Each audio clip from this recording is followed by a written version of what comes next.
In today's video, I'm going to teach you how to remove an emoji from Slack. Whether you've accidentally added a reaction or simply want to clean up your messages, this guide will walk you through the process of removing those emojis, ensuring your Slack workspace remains neat and tidy. To begin, you'll first need to log into your Slack workspace account.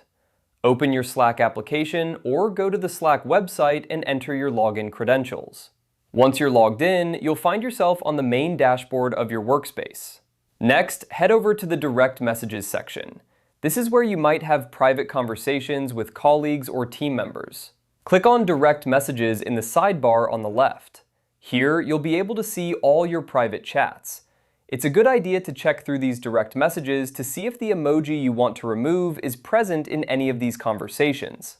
If you don't find the emoji in your direct messages, the next step is to click on Channels. In the left-hand sidebar, you should see a list of all the channels you are a part of within your workspace.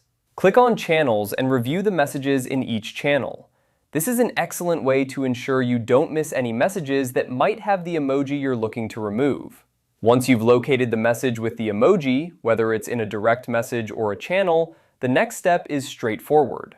Simply locate the message that contains the emoji you want to remove.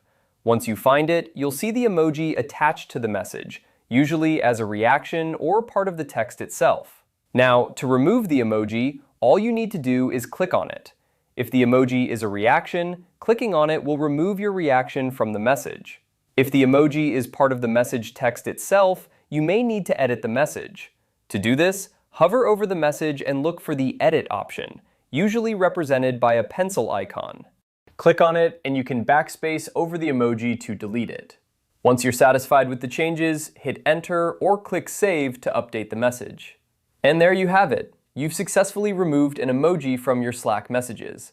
This process can be repeated as necessary for any other emojis you'd like to remove. Keeping your workspace clear of unnecessary reactions and emojis can help maintain a professional and clean communication environment. Thanks for watching, and I hope this guide has been helpful for managing your Slack messages efficiently.